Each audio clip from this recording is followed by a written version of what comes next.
नमस्कार दोस्तों, आप सभी का स्वागत है आपके अपने चैनल राज एग्ज़ाम अड्डा में। आज की क्लास हमारी उत्तराखंड की क्लास रहने वाली है और उत्तराखंड के महत्वपूर्ण प्रश्नों पर आज हम डिस्कस करने वाले हैं। एग्ज़ाम के पॉइंट ऑफ व्यू से आज की क्लास काफ़ी महत्वपूर्ण क्लास रहने वाली है और हर एक प्रश्न को हम विस्तार पूर्वक देखने वाले हैं। आज का जो हमारा सबसे पहला प्रश्न है कि उत्तराखंड की सबसे बड़ी नदी लंबाई के अनुसार कौन सी है? तो कौन सी नदी है उत्तराखंड की सबसे बड़ी जो लंबाई के अनुसार है वो काली नदी है। कौन सी नदी? काली नदी। काली नदी की बात करें तो इसकी उत्पत्ति जो होती है लिपुलेख दर्रा से होती है। ब्यास आश्रम जो कि काला पानी से इसकी उत्पत्ति मानी जाती है। इसकी लंबाई की अगर बात करें तो 252 किलोमीटर इसकी लंबाई है और इसके अंतिम बिंदु की बात करें तो पूर्णागिरि के पास ब्रह्मदेव मंदिर जो कि टनकपुर में इसका क्या है अंतिम बिंदु है। सहायक नदियों की बात करें तो कुटियांगटी, धौलीगंगा पूर्वी, गौरीगंगा, सरयू, लोहावती और लधिया नदी काली नदी की क्या है ये सहायक नदियां हैं। अफवाह तंत्र की दृष्टि से यह उत्तराखंड की सबसे लंबी नदी है। यह नदी भारत और नेपाल के बीच सीमा बनाते हुए काकागिरी पर्वत के समांतर बहती है। ब्रह्मदेव के बाद यह नदी शारदा के नाम से जानी जाती है। स्कंद पुराण में इसे श्यामा नदी कहा जाता है और इसके जल को पवित्र नहीं कहा गया है। काली नदी का सर्वाधिक जल सरयू देती है। लधिया का काली नदी में प्रवाहित होने वाली भारत की अंतिम नदी है। सहायक नदी जैसे कि सरयू की बात करें जो कि सहायक नदी सरयू है। अगर इसकी उत्पत्ति की बात करें तो लोहार खेत, सरमूल पर्वत, बागेश्वर से सरयू नदी का उद्गम होता है यानी उत्पत्ति होती है और इसका मिलन पंचेश्वर में होता है। सरयू नदी की लंबाई कितनी है? तो 146 किलोमीटर है। और सरयू नदी की सहायक नदियाँ कौन कौन सी हैं? तो गोमती, पनार, पूर्वी रामगंगा सरयू नदी की क्या है सहायक नदियां हैं। तो प्रश्न था कि उत्तराखंड की सबसे लंबी नदी लंबाई के अनुसार कौन सी है? काली नदी है जिसकी लंबाई कितनी है? तो 252 किलोमीटर जिसकी लंबाई है। अगले प्रश्न की ओर चलेंगे। अगला आज का जो हमारा प्रश्न रहेगा कि निम्न में से 1938 में टिहरी हाईकोर्ट के मुख्य न्यायाधीश कौन बने थे? कब? 1938 में टिहरी हाईकोर्ट के मुख्य न्यायाधीश कौन बने थे? तो बैरिस्टर मुकुंदीलाल बने थे 1938 में टिहरी हाईकोर्ट के मुख्य न्यायाधीश। बैरिस्टर मुकुंदीलाल की बात करें इनका जन्म पाटली गांव चमोली में हुआ। 1926 में स्वराज दल के टिकट पर गढ़वाल से इन्होंने चुनाव जीता। मुकुंदीलाल ने वीर चंद सिंह गढ़वाली का केस लड़ा था। मुकुंदीलाल ने मोलाराम के चित्रों पर आधारित पुस्तक मानव गढ़वाल पेंटिंग्स का विमोचन 1968 व 69 में किया था। ठीक है, किनके पेंटिंग्स का? तो मोलाराम के चित्रों पर आधारित पुस्तक जो है गढ़वाल पेंटिंग्स का विमोचन 1968 व 69 में किया था बैरिस्टर मुकुंदी लाल ने। तो क्वेश्चन था कि निम्न में से 1938 में टिहरी हाई कोर्ट के मुख्य न्यायाधीश कौन बने थे? तो बैरिस्टर मुकुंदीलाल बने थे। अगले प्रश्न की ओर चलेंगे। अगला जो हमारा प्रश्न रहेगा कि इनमें से किस किले को राजा भीष्मचंद्र के द्वारा बनाया गया था? ठीक है, इनमें से किस किले को राजा भीष्मचंद्र ने बनवाया था? तो वो किला कौन सा है? वो खगमरा का किला है। खगमरा किले की बात करें तो अल्मोड़ा के पूर्व में स्थित इस किले का निर्माण राजा भीष्मचंद्र ने करवाया था जिनका शासनकाल 1555 से 60 के बीच में देखा जाता है। राजबुगा किला की बात करें जो कि चंपावत में स्थित है। इस किले को चंदवंशीय राजा सोमचंद ने बनवाया था। और बाणासुर किले की बात करें जो चंपावत जिले में लोहा घाट देवी धुरा मार्ग से 7 किलोमीटर की दूरी पर एक ऊंची चोटी पर स्थित है। इस किले की लंबाई 80 मीटर और चौड़ाई 20 मीटर है। स्थानीय मान्यताओं के अनुसार इसका निर्माण बाणासुर नामक दैत्य राजा ने करवाया था। स्थानीय भाषा में इसे मारकोट कहा जाता है। तो हमारा क्वेश्चन था कि इनमें से किस किले को राजा भीष्मचंद्र के द्वारा बनवाया गया था? तो वो है खगमरा का किला। अगले प्रश्न की ओर चलेंगे। अगला जो आज का हमारा प्रश्न रहेगा कि देहरादून, पौड़ी और हरिद्वार में विस्तृत राजा जी राष्ट्रीय उद्यान का क्षेत्रफल कितना है? ठीक है, तो राजा जी राष्ट्रीय उद्यान कितने जिलों में फैला हुआ है? 3 जिलों में फैला हुआ है। कौन कौन से? देहरादून, पौड़ी और हरिद्वार जिले में। ठीक है, और इसका क्षेत्रफल कितना है? तो वर्ग किलोमीटर में बताना है। तो 820.42 वर्ग किलोमीटर क्षेत्रफल राजा जी राष्ट्रीय उद्यान फैला हुआ है। अगर उत्तराखंड के अंदर बात करें तो राष्ट्रीय उद्यानों की संख्या कितनी है, तो उत्तराखंड के अंदर राष्ट्रीय उद्यानों की संख्या 6 है, जिसमें पहला जो राष्ट्रीय उद्यान आता है कार्बेट राष्ट्रीय उद्यान आता है, जिसकी स्थापना कब होती है। कार्बेट राष्ट्रीय उद्यान की स्थापना 1936 में होती है और जिसके अगर क्षेत्रफल की बात करें तो 520.82 वर्ग किलोमीटर का क्षेत्रफल है। और कार्बेट राष्ट्रीय उद्यान पौड़ी और नैनीताल जिले में विस्तृत है। और ये कार्बेट राष्ट्रीय उद्यान भारत का पहला राष्ट्रीय उद्यान है और यही भारत का पहला टाइगर रिजर्व भी है। सेकंड जो राष्ट्रीय उद्यान आता है वो गोविंद राष्ट्रीय उद्यान आता है, जिसकी स्थापना कब 1980 में की गई थी। ठीक है, गोविंद राष्ट्रीय उद्यान की स्थापना 1980 में की गई, जिसका क्षेत्रफल 472 वर्ग किलोमीटर है और गोविंद राष्ट्रीय उद्यान उत्तरकाशी जिले में है, जिसका संचालन राजाजी राष्ट्रीय उद्यान यानी देहरादून से किया जाता है। तीसरे राष्ट्रीय उद्यान की बात करें तो तीसरा राष्ट्रीय उद्यान जो हमारा है नंदा देवी राष्ट्रीय उद्यान है, जिसकी स्थापना 1982 में की जाती है और यह 624 वर्ग किलोमीटर क्षेत्रफल में फैला हुआ है। नंदा देवी राष्ट्रीय उद्यान का हेडक्वार्टर जोशीमठ चमोली में है। चौथा जो राष्ट्रीय उद्यान आता है फूलों की घाटी राष्ट्रीय उद्यान आता है, जिसकी स्थापना 1982 में की गई और जो कि अगर क्षेत्रफल की बात करें तो 87.5 वर्ग किलोमीटर का इसका क्षेत्रफल है और चमोली जिले में स्थित है। और सबसे छोटा राष्ट्रीय उद्यान कौन सा है, तो फूलों की घाटी जो राष्ट्रीय उद्यान है वो सबसे छोटा राष्ट्रीय उद्यान है। पांचवा जो राष्ट्रीय उद्यान आता है वो राजाजी राष्ट्रीय उद्यान आता है, जिसकी स्थापना 1983 में की गई और जिसका क्षेत्रफल अगर बात करें तो 820.42 वर्ग किलोमीटर क्षेत्रफल है, जो कि देहरादून पौड़ी और हरिद्वार जिले में फैला हुआ है। और इसके हेडक्वार्टर की बात करें तो इसका हेडक्वार्टर देहरादून में है। छठा राष्ट्रीय उद्यान जो आता है गंगोत्री राष्ट्रीय उद्यान, जिसकी स्थापना 1989 में होती है और जो कि 2390 वर्ग किलोमीटर क्षेत्रफल में फैला हुआ है और यह राज्य का सबसे बड़ा राष्ट्रीय उद्यान है। तो उत्तराखंड में राष्ट्रीय उद्यानों की संख्या कितनी है, 6 है। और उत्तराखंड में वन्य जीव विहारों की संख्या कितनी है, तो 7 है। क्वेश्चन था कि देहरादून पौड़ी और हरिद्वार में विस्तृत राजाजी राष्ट्रीय उद्यान का क्षेत्रफल कितना है, तो 820.42 वर्ग किलोमीटर क्षेत्रफल है। अगले प्रश्न की ओर चलेंगे। अगला जो आज का हमारा प्रश्न रहेगा कि प्रोला की यज्ञ वेदिका से किस वंश से संबंधित तांबे का सिक्का मिला है, तो वो कौन सा वंश था, तो वो कुड़िंद वंश था। इस कुड़िंद वंश से संबंधित तांबे का सिक्का मिला है। उत्तराखंड पर शासन करने वाली प्रथम राजनीतिक शक्ति कुड़िंद लोग थे। कालसी लेख के अनुसार प्रारंभ में कुड़िंद लोग मौर्य के अधीन थे। कुड़िंद शासन की जानकारी का एकमात्र स्रोत कुड़िंद मुद्राएं हैं। कुड़िंद वंश का सबसे शक्तिशाली शासक अमोघभूति था। महाभारत में कुड़िंदों को द्विज कहा गया है और कुड़िंद नरेश को द्विज श्रेष्ठ कहा गया है। कुड़िंदों की पहली राजधानी कलकुट थी और दूसरी राजधानी शत्रुहन थी। कुड़िंद लोग शैव धर्मावलंबी थे और वन पर्व में कुड़िंद शासक सुबाहु का उल्लेख मिलता है। महाभारत एवं अष्टाध्याय में कुड़िंदों की जानकारी मिलती है। कुड़िंद शासकों के बारे में जानकारी उनकी 3 प्रकार की मुद्राओं से प्राप्त होती है, अमोघभूति प्रकार की, अल्मोड़ा प्रकार की और चतेश्वर प्रकार की मुद्राओं से कुड़िंद लोगों के बारे में जानकारी प्राप्त होती है। तो प्रश्न था कि प्रोला की यज्ञ वेदिका से किस वंश से संबंधित तांबे का सिक्का मिलता है, तो वो कुड़िंद वंश से संबंधित तांबे के सिक्के प्राप्त होते हैं।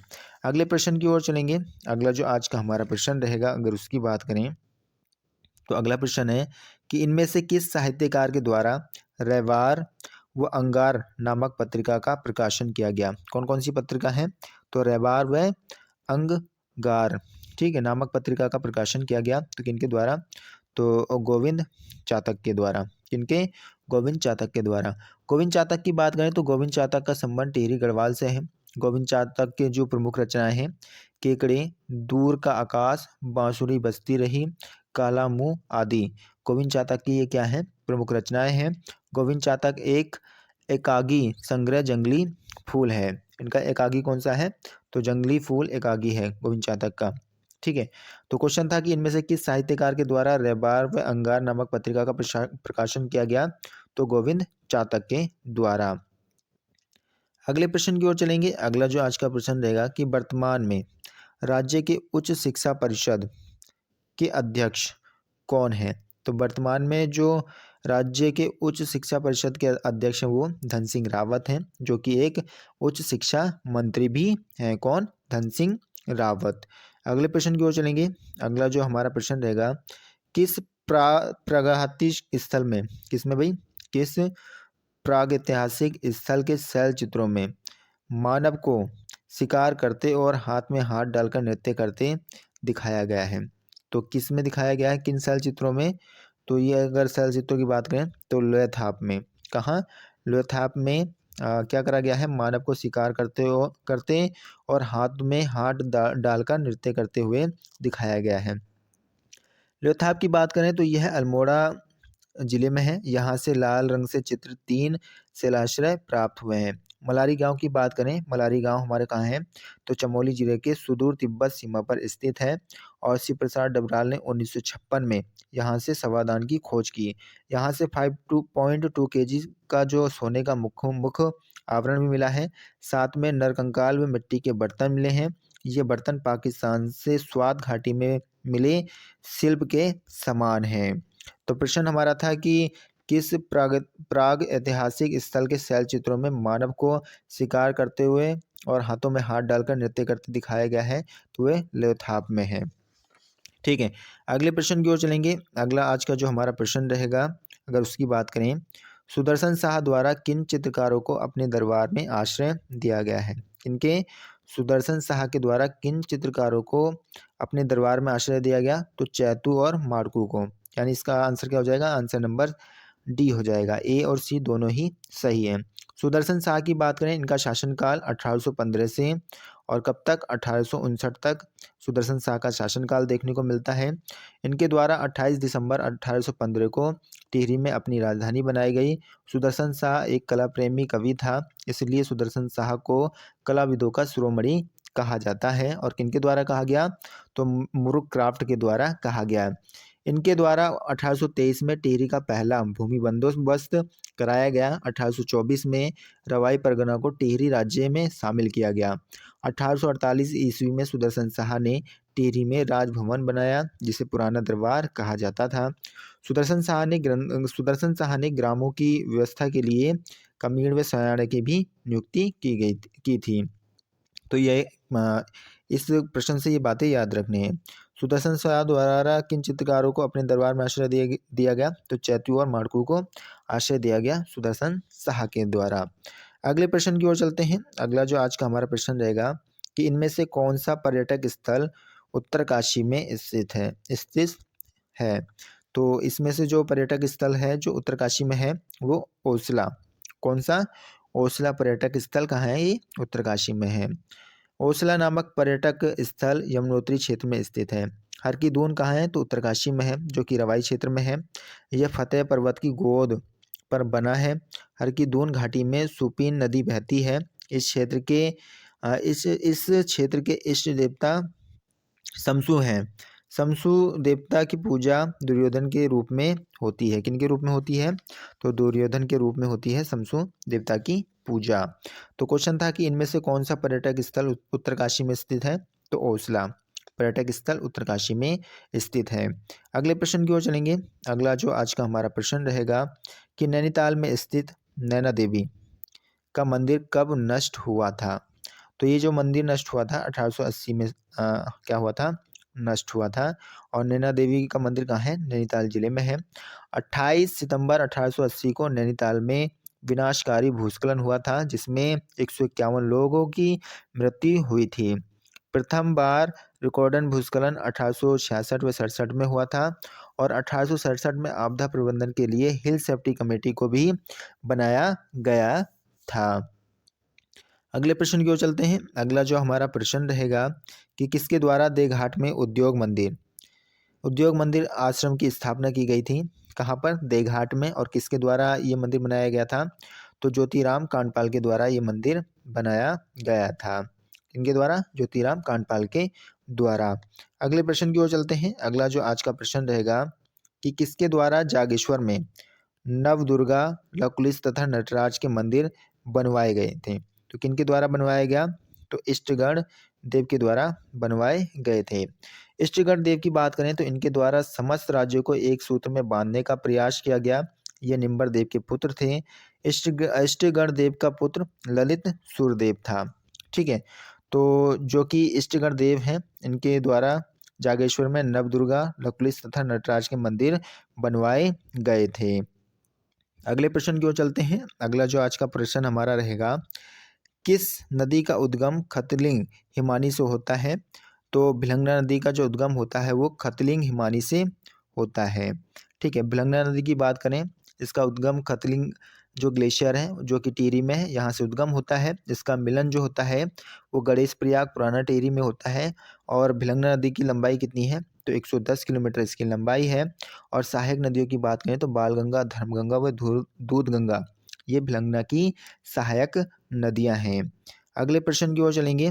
अगला जो आज का प्रश्न रहेगा कि उत्तराखंड सरकार द्वारा संशोधित पर्यटन नीति के तहत पर्यटन उद्योग की आगामी कितने वर्षों के 100% SGST मुआवजा दिया जाएगा? तो कितने वर्षों में? तो 5 वर्षों में। ठीक है, 5 वर्षों में उत्तराखंड सरकार द्वारा नई संशोधन पर्यटन नीति के तहत उद्योगों को आगामी 5 वर्षों के लिए 100% SGST मुआवजा दिया जाएगा। अगले प्रश्न को देखते हैं। अगला जो हमारा प्रश्न रहेगा वो प्रश्न हमारा क्या है कि खतलिंग रुद्रा देवी यात्रा उत्तराखंड के किस जनपद में होती है? कौन सी यात्रा? तो खतलिंग रुद्रा देवी जो यात्रा है उत्तराखंड के किस जनपद में होती है ये यात्रा? तो ये यात्रा जो होती है वो टिहरी जनपद में होती है। कहाँ पर होती है? तो टिहरी जनपद में होती है। यह यात्रा टिहरी जनपद में हर वर्ष सितंबर माह में होती है। यह यात्रा घुंगतू से लेकर भृंगू गंगा के उद्गम तक जाती है। ठीक है, तो जो खतलिंग रुद्रा देवी यात्रा है तो ये जो होता है हमारा कहाँ? टिहरी जनपद में होता है।